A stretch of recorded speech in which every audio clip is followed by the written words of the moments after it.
Hi,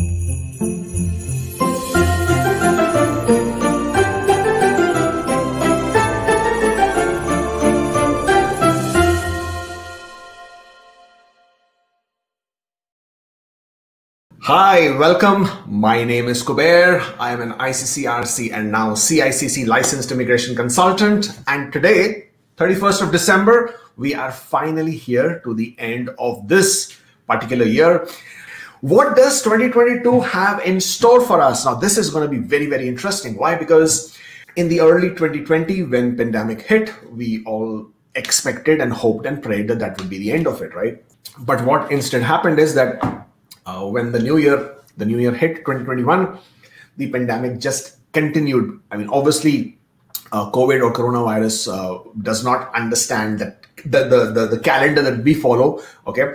And the virus is obviously just continuing on its own path. Now we have Omicron, and I'm not sure what this would be and how this would look like as the time progresses. But yes, as far as 2022 is concerned, it definitely looks more promising. And one of the reasons it looks more promising is because we, the human race, the top of the food chain, we obviously the smartest of all in the animal kingdom, we adapt and we adopt, okay? And because of this, because of the God-gifted talent that humankind has, we are able to identify things that we need to do. IRCC was slow to learn as in how to manage themselves around this whole pandemic, but the whole world is pretty quick in catching up. So as a human population, we are understanding what needs to be done to manage this pandemic better. Okay, so people are working from home, different methodologies have been adopted, different processes have been adopted to overcome all the challenges that have been posed by this pandemic. So moving forward, 2020 was the first time that everybody was hit. 2021, they were still learning, falling, and getting their hang around it. And obviously the peak was always there. And by now, with the vaccinations happening, the number of the casualties, the mortality coming down, the acceptance level of vaccination and social distancing more prevalent, we can look forward to 2022 being better in terms of how we react or basically adopt to the situation as being posed. And I'm expecting the same thing that will happen from IRCC. The biggest worry, concern for people has been the backlogs, because obviously it has affected so many of you. Your lives are on hold. You do not know what to do with the children in terms of, do they go to the school? Should you withdraw them? You do not know what your tenancy agreements, your lease agreements, should you extend them? Should you not extend them? Should you sell your house? Should you give up your job? Should you resign? Should you start a new business? Should you get married? Should you start a family? What do you do? Because all this uncertainty that has been, slapped around all of us. But thankfully, things are coming to a better standing in terms of the government departments. IRCC, Canada are all coming to a better hand, or rather they are getting a better handle of things as we're progressing. So 2022 looks only something better that you can look forward to in terms of the application management. But let me go through all of this one by one so that we understand what is happening with different things, right? Provincial nominee programs is first on my list. Now, with provincial nominee programs, each province obviously has a different immigration program. They have different streams. And as we saw last year, in January, Newfoundland and Labrador in 2021 announced a new stream whereby you didn't really have to have an express entry profile as long as you had, so they issued a long list of qualifying occupations. And if you were a person who had experience in that long list of any of those occupations, you could send them their resume and then they would invite you. They did take a long time because, trust me, there was a big interest in that stream. And they did take a lot of time. They invited people. They started inviting people in the month of June, July onwards, and slowly progressed. And by October, they had invited, against their initial quota of only 200 to 300 people, they invited 600 to nearly 700 people, which was a big number. Now, similarly, I expect that whether it's Newfoundland, Labrador, or New Brunswick, or some other provinces would continue to attract specific occupational related individuals so that they could take the advantage of those occupational profile. For example, Saskatchewan will start its new announced program. They had announced a new pilot program called Hard to Find, I keep saying that, Hard to Find Skills Pilot Program that launches on the 15th of January. Now, well, if you have 1 year of work experience in the specific role or 6 months of work experience in Saskatchewan, and your CLB language score is only CLB 4, I mean, come on.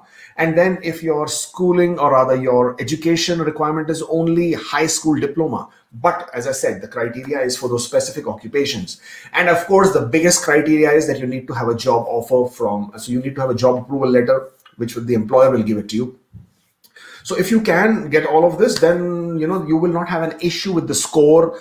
There is no OID stream, there is no EE stream, there is no express entry profile, nothing. You simply will have to apply. And once you get the nomination, you will be able to apply for the permanent residence. So they have literally made this very, very easy for people. So it's not restricted only to people who are in Saskatchewan, but people who are even outside. If you can secure a job offer, that would be the main criteria.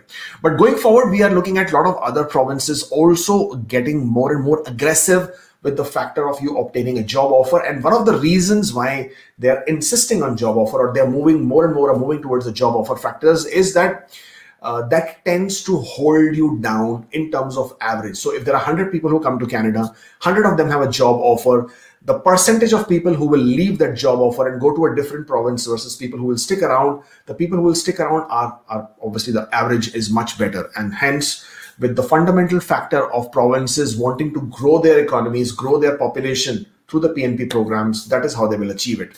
I mean, we have only ourselves to blame, right? When we manipulate, when we misuse, and when we abuse a program that was so simple for all of us, and we obviously, we use those programs just to get our foothold into Canada and then go elsewhere, and not, honoring our obligation, or not, having the moral or ethical obligation to comply with at least some years to that province which nominated you.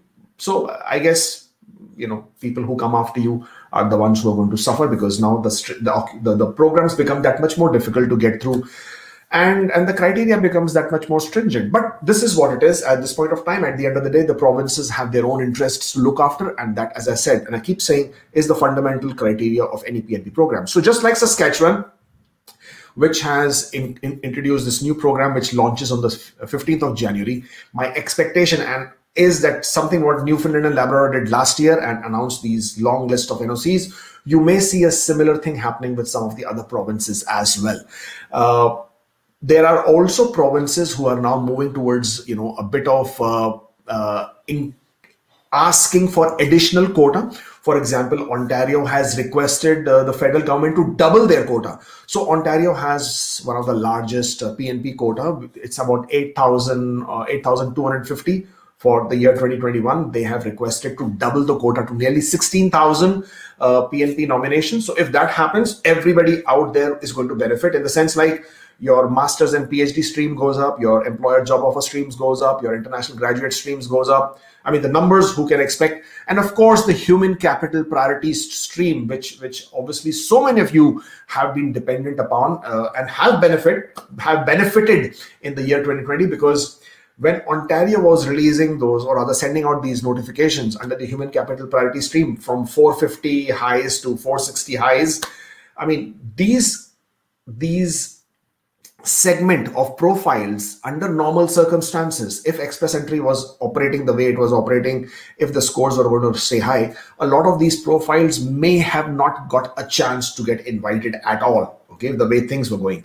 So the year of 2021 turned out to be a blessing in disguise for all those people who received their nominations and notifications of interest. So going forward, if Ontario is to be granted an increase in their quota of nominations, or of their number of people that they can nominate, well, that will be a great news for a lot of people who depend on human capital priority stream, and even French speakers stream, and this will be the large number of people again. From here on, Alberta continues. Thankfully, they have adopted. So if you remember, in 2020, they had restricted that they would no longer invite people from outside the province. In 2021, they opened the doors, and they have been progressing quite well. With Alberta, again, the problem is that they do not disclose or they do not publish the criteria or under which they have invited candidates, which leaves a lot of people, guessing as to what's happening. And that also allows a lot of unscrupulous agents out there who will then feed on your ignorance and tell you that, Alberta is an opportunity for you, whereas it may not be, because nobody knows who Alberta is going to invite. Similarly, with Nova Scotia, you do not know who Nova Scotia is going to invite. They have a labor market priorities stream, but you will have to just wait and see if you get invited. Similarly, with Prince Edward Islands, it is the smallest province, but they have been very active. But again, people from outside Canada with Prince Edward Islands have little or no chance, because the priority is always for people in Canada. So this is basically your provincial nominee programs. Quebec, again, continues with their ARIMA portal. Their main focus this year, again, even if you were in ARIMA portal, if you had a profile in ARIMA portal, their main focus this year had been on people who had the job offers, and that also from employers outside the Montreal area, the greater Montreal area. So these challenges continue as far as the PNP programs are concerned. But at the same time, just like Yukon announced a program earlier in 2021, just like, as I said, Newfoundland announced, New Brunswick continues with their recruitment initiatives, information sessions. Always keep an eye on New Brunswick. If you can, put a bookmark on it or put an alert on New Brunswick website. So whenever there is a change on it, you get notified and you are able to take advantage of it. Because again, that stream also gets filled up very, very quickly. New Brunswick did invite a lot of IT NOC codes this year. I mean, a lot of occupations within IT. They invited people. So they're very geographic focused. So they will invite people from certain geographies. Again, also very employment specific as well. They do not need a job offer, but if you get invited to attend one of their information sessions or recruitment sessions, then the probability of you receiving an ITA from them goes up significantly. So those are the provinces that you should always keep an eye on. But as and how we progress into the year of 2022, we will, if you have subscribed to this channel, then you would obviously hear about it as and when those things happen. Next on my list is AIPP RNIP MNP. Okay, AIPP Atlantic Immigration Pilot Program is no longer a pilot. It has become a permanent immigration program. So it is now Atlantic Immigration Program. Very successful, and it had to be made permanent. So they would start accepting applications under AIP Atlantic Immigration Program from the March of this year onwards. The requirement of the job offer continues, but for people who can obtain job offers, this continues to be a great program because there is no issue with the age. The requirement of education is quite minimal. The requirement of IELTS or a language score is minimal, CLB5, CLB7 kind of a thing. And requirement of only 1 year of work experience within the last 3 years is the criteria, but which is amazing. Inspired by AIPP, they started a program called RNIP that was started about a year back, Rural Northern Immigration Pilot Program. These were 11 communities which were identified, who could then identify people who would be willing to live, work in their community and therefore endorse their jobs, who could then apply for PR applications. It is expected the number of communities will increase. They will invite more communities to become part of RNIP, and therefore RNIP program will grow bigger. At this point of time, their annual quota was about 2,000 applications, which we expect to see to increase to a bigger number going forward. And then the newer pilot program, which is expected, which is also part of the mandate letter that was issued to the Immigration Minister, and that is the Municipal Nominee Program.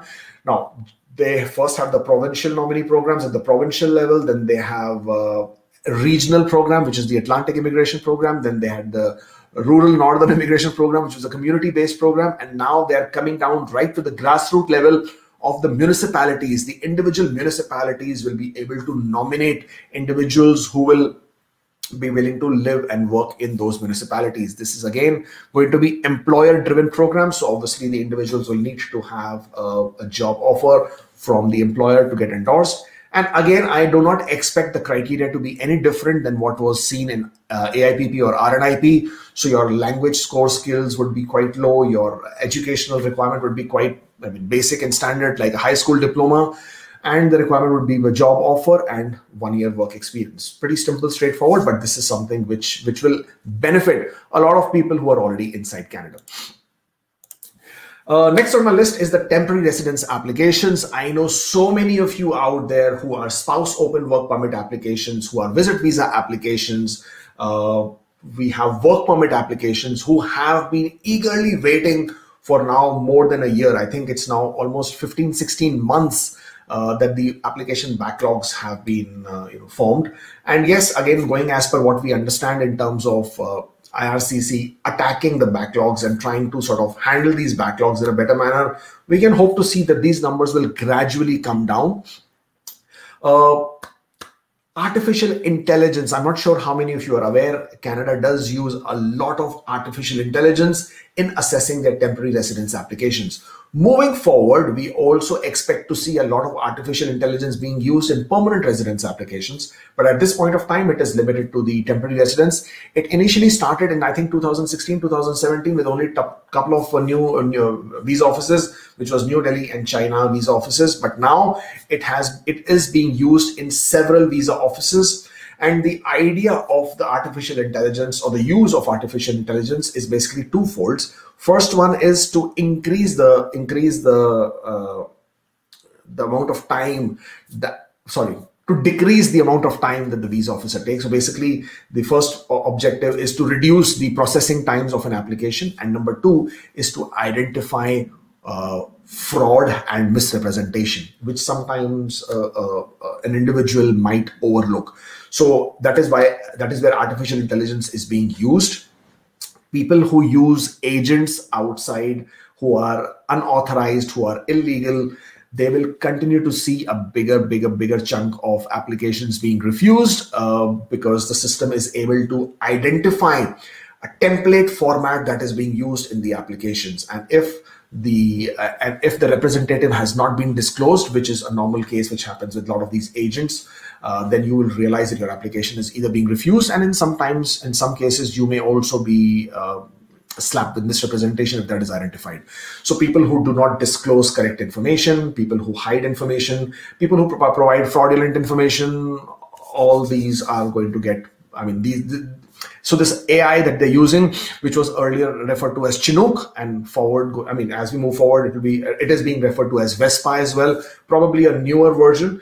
So you will see a lot of these applications getting highlighted. Not only that, we have seen some biased and discriminatory refusal of application because of the way the artificial intelligence. So basically, as of right now, what they use is an Excel-based tool, assessment tool, whereby they have identified certain flags, certain parameters, which triages the application. So if those, when you create your application and you attach so many documents to it, you attach such a detailed, descriptive SOP, statement of purpose, or explanation letter, with a visa officer who has only 6, 8, 10, 12 minutes to process an application, you cannot expect that person to go through all the documents, all the information, check all your admissibility criteria, as well as check all the information you have provided. It's practically not possible.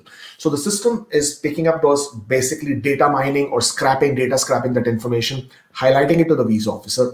And by that, the visa officer is then able to very quickly make a decision. Sometimes in that, a lot of genuine applications are also getting rejected for a very generic and silly reason. And we are going to see more and more of these applications going to federal court for judicial review to appeal for these decisions and also asking for reconsideration. So moving forward, we see temporary residence applications going into an area where you will see more refusals, more of them going to, as I said, to the federal court for JR, which is judicial review, or for asking for appeals. But so this lays down that much more importance on how you have to be careful when preparing your temporary residence application. That includes visit visa application, that includes spouse open work permit application, that includes your study permit applications. Now with spouse open work permit applications, another change that came into immigration systems this year was the identification of a primary applicant. So once the primary applicant has been identified in a spouse open work permit application, you could not switch within the temporary residence system so once one person becomes the primary applicant and the spouse becomes the secondary applicant, now at a later date, the secondary applicant as a spouse cannot become the primary applicant, and the primary applicant cannot be sponsored for the open work permit application. Okay, so that you could not switch, which was earlier being done as a loophole. What that also puts is a lot of emphasis and importance on the validity and the genuineness of the marriage. Earlier, again, a lot of people were misusing this. I mean, it's a known fact, especially in a lot of countries in the subcontinent, in a lot of areas, regions. I'm not going to take names, where you could openly see advertisements in the classified sections of the newspaper, where people were openly advertising that I have received a study visa and I'm inviting people to get married to me who would want to get an open work permit. And so these were all sham marriages. These were all marriages of convenience, which IRCC is now going to come down heavily upon. And so your application for spouse open work permit, in terms of the genuineness of the application, genuineness of your relationship, there will be more emphasis on that. So going forward in 2022, you will see that the criteria, the assessment of temporary residence applications will probably go up a few notches, and your understanding of how a good application must be made becomes that much more important as to how do you present one, so that you can not bypass, but you can overcome these factors of triage that are being placed under the artificial intelligence processes. Family sponsorship applications under the spousal and then the parents and grandparents. Well, for spousal applications, again, it has been indicated in the mandate letter that that IRCC should look, or rather the immigration minister should look at reducing the processing times. Number one, obviously, because the family reunification has always been the top criteria for all mandate letters. And second is also to look at ways to allow the spouse to be able to come to Canada on a temporary residence while the permanent residence application is being processed. Now, this again is a very, very big news, and the reason for that is that in the current process, if you are a spouse whose husband, wife, common law partner is a permanent resident in Canada, in order for you to apply for a visit visa, your ties to Canada, because your spouse is a permanent resident or a citizen, are seen as very strong. So your Canadian ties are seen to be very strong, and therefore the refusal rate of your application for a visit visa is also very high. Going forward, the mandate letter has very clearly identified or indicated of allowing or a provision so that under spousal sponsorship applications, while you are waiting for your PR application to be processed, you should be given a provision to apply for a temporary residence, so that you can at least reunite with your family while your PR application is being processed. Because under the current situation, there are applications which can take 1 year, 2 years, 3 years, and in some cases even 5 years and more. And that, as you will all agree, can be quite nerve-wracking and stressful for the families who are being separated. So another good move that they're looking at, parents and grandparents, the lottery system that has been adopted is continuing to draw flack from people, because yeah, it sort of is not fair, and it doesn't sort of take into account any specific criteria. It is just luck by chance. You get called, you get invited. But a lot of people have tried several times, not got it. So it continues to draw flack. We have to see what the year 2022 will bring in terms of the process for the parents, grandparents sponsorship application. That is going to be another thing to keep an eye on. I'm expecting 20,000 to 30,000 applications would again, or rather sponsors would again be allowed to apply under this. Something we need to keep an eye on. I expect this to be towards the second half of the year, because for 2021, they have just closed the 30,000 applications. They just closed the deadline. So it's going to be too close too soon. So probably towards the second half of the year is when you would see the parents, grandparents sponsorship application. Third on my list is the business immigration. Now, for business immigration, we saw Ontario coming out and making the announcement yet again to say that they would be looking to bring in 100 entrepreneurs who are willing to invest $200,000 in a business, or to purchase, or to sort of invest in a new business within outside the Toronto GTA area. With only a $200,000 investment, there are lots and lots of takers. Now, Ontario already has an entrepreneur stream where these criteria are already clearly mentioned, but they had a more requirement of how many jobs you will create, how much investment you're going to make, what kind of an employment, what kind of a business you would be, initiating. We are waiting for more clarity on that, but I expect Ontario to be making it a bit more easier, because there is already a projected target that they are looking to bring in nearly $20 million of added investment, which will be infused into the economy. So yeah, there is a clear objective and a target, and when we hope to see this becoming a much more easier process to apply for your nomination through. Moving forward, because other provinces are also offering business immigration programs, I think the least amount of money that you need to invest is about $100,000, which is in the rural immigration program in British Columbia. I expect to see other provinces also initiating something of the sort, whereby it becomes more easy for people to apply from the business immigration point of view. And because it helps the province in terms of, people coming and investing in the province and also sticking around because their investment is in the province. So I think I expect to see more provinces coming up with more business immigration streams. At this point of time, under the federal immigration, there is no specific business investment immigration stream.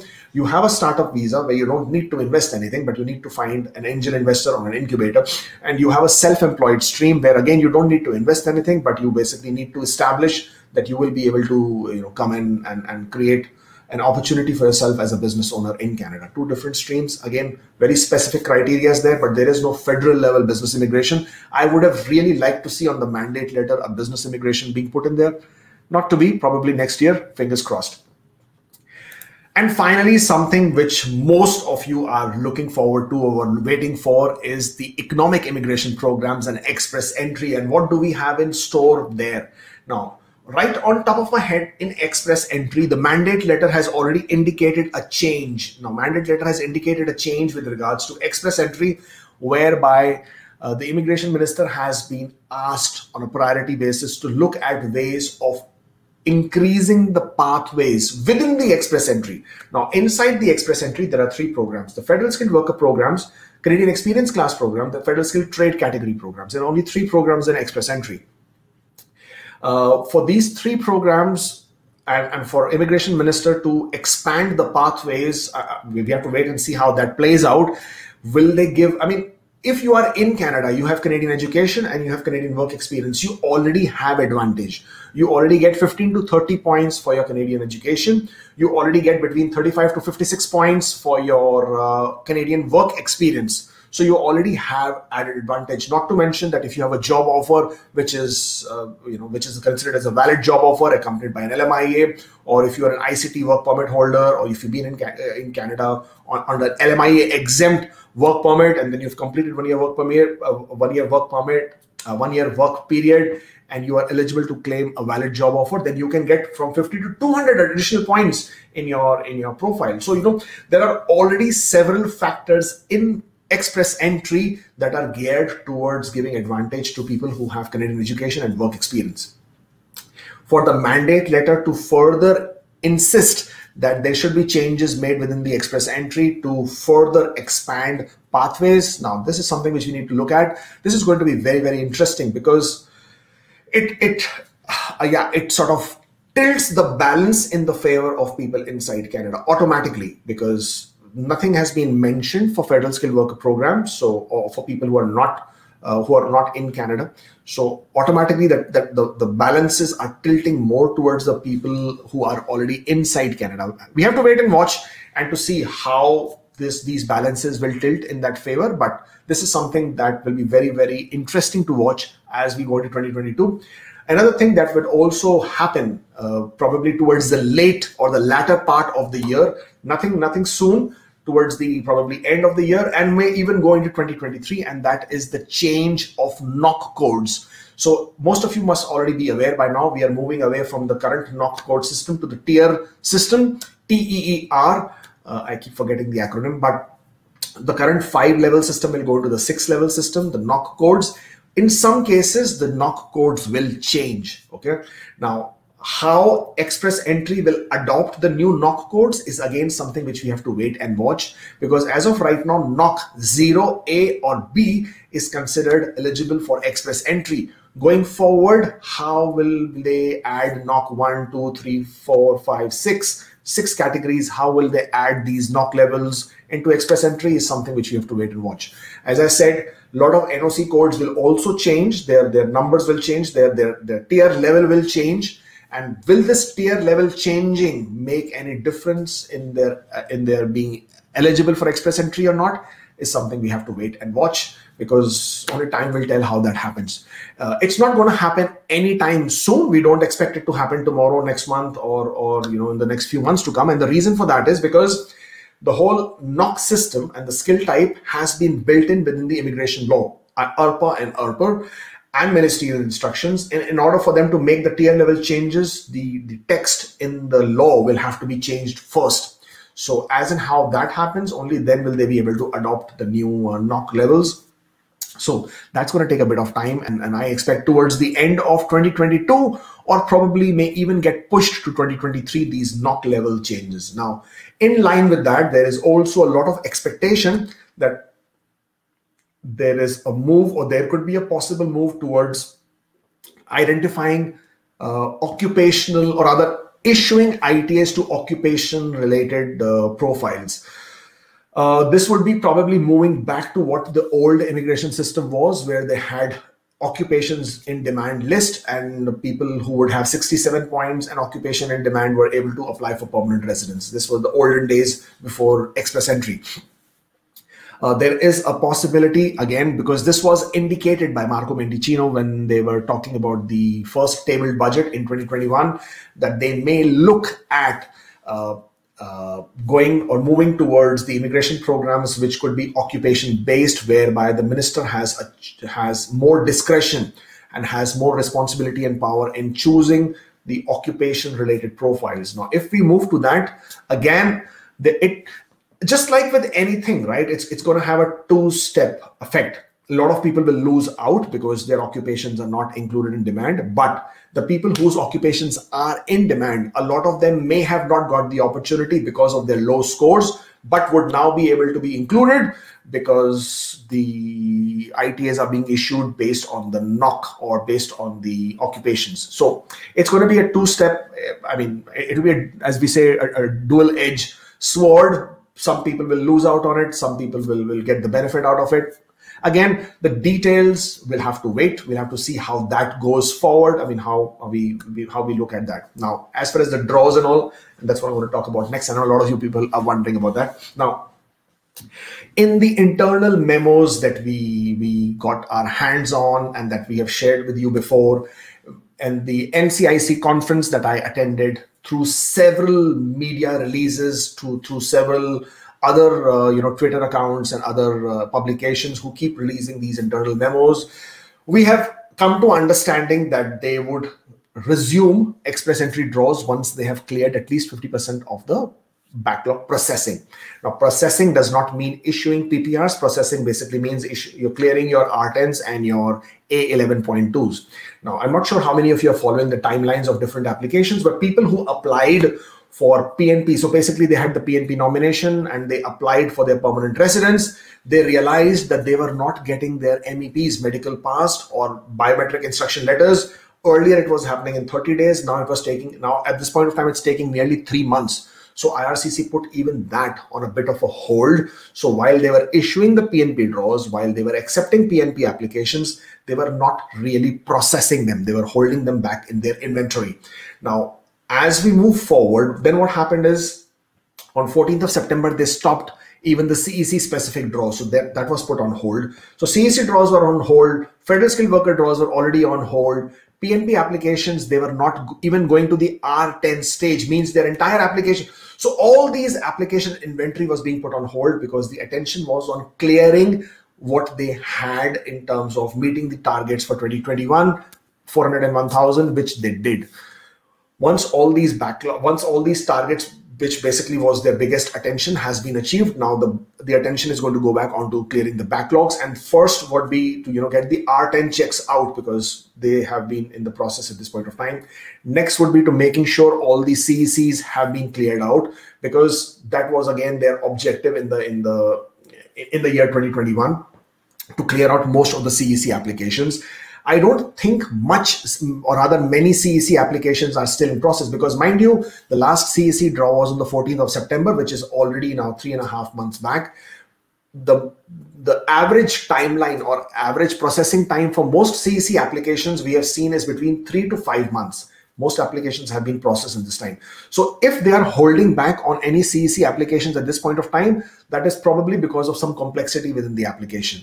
But most CEC applications have been released. Of the ones that they are still holding on, I expect those will also get released, or rather those also get processed very quickly. So as far as the IRCC's inventory of applications, you see, on the last count, we already knew there were nearly 58,000 applications, federal skilled worker applications, okay? Most of them had already been processed. They were, I mean, if you are a federal skilled worker waiting for your backlog, or waiting for your application to be processed, if you are going to order your GCMS notes, you will realize that your application is already approved or has already been processed, just waiting the final security checks, okay? In some cases, you may be asked to do your remedicals. A lot of you have been asked to do your remedicals. Once you get your remedicals done, they will complete the basic formalities of checking your medical inadmissibilities and your criminal inadmissibilities and your security inadmissibilities, and you will be released with your PPR, right? So the processing has been done for majority of the federal skilled worker applications. So in my view, in my opinion, in my understanding, again, it's only my view based on whatever I am looking at, I expect that majority of their backlog processing for the economic applications, for the economic program applications, has already been done, majority of them, okay? Because they did land 47,000 people in the month of December. They did land nearly 44,000 people in the month of November. So that was a lot of people cleared out.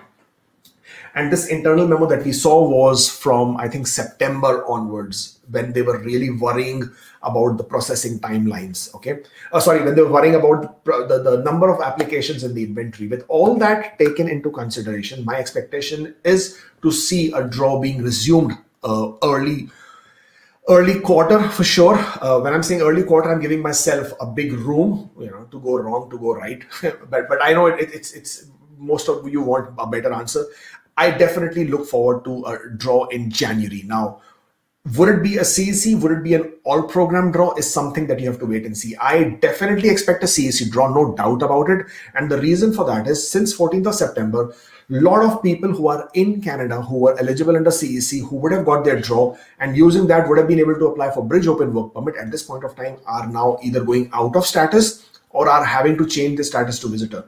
So again, CIC is aware. CIC is aware of people losing their status and again creating more complications. So they would be looking to definitely having a CEC draw, at least a CEC draw, if not all programs. So I definitely look forward to seeing a CEC draw for sure. And soon after that, I expect to see an all program draw, because going by whatever has been said in the past, as I said, in the NCICs and through several media releases, their attention in 2021 was on in-Canada applications. Going forward, they are going to go back to doing what they were doing earlier normally. So I definitely expect the federal skilled worker or the all program draws being resumed also early 2022. Now, when I'm saying early 2022, I basically mean the first quarter. But in the first few draws, I don't know, call me stupid if you want, but I expect to see CEC specific draws. From there on, probably seeing federal skilled worker also being included in the all program draws. But in the initial, they probably may be looking at CEC, because as I said, there are a lot of people who might have gone out of status now waiting for the CEC draws. This is my expectation, what I am looking at, what I am seeing. Yes, of course I can be wrong. I mean, I don't have an internal memo personally written to me in my name, and I do not have any access to any insider information. This is just basically reading the room, if you want to call it, and seeing what different trends have played out in 2021 and what different people are saying about 2022. That's basically all that I have in today's live stream. Thank you so much for having joined in. And if you are still here, I want to see some of those thumbs up going up, some of those like buttons going up to see these numbers going up. And yeah, do subscribe to the channel. And we will come back and we will answer so many of more questions as and how we progress each week, every week for our Saturday morning live. If you are not following us on Instagram, then that's the link. We do a lot of informational posts there as well. We are also on TikTok. If you are interested, you can follow us on TikTok as well. And as I said, don't forget to subscribe to this channel. Today is the last day of the year, and as I said, this year has been quite challenging, quite an uphill route for a lot of you. But a lot of you have benefited out of things that have happened this year. A lot of you have been put back on a very frustrated situation because of the backlogs and because of the things they have that haven't happened. Here is me wishing you all the very, very best for the new year. Here is me praying and being hopeful that all your dreams come true and that you get your joyous and those eventful moments going forward. Stay safe, take care. Wish you all the very, very best. And when you celebrate this year with a thought for people who are not as fortunate as you are. Say a small prayer for them, for who have lost someone in this pandemic. Attitude of gratitude, that would always take us a long way through. Thank you so much. Thank you for watching. Thank you for being part of my journey on this in this time. And I wish you all the best. Happy New Year, and I'll see you in the new year.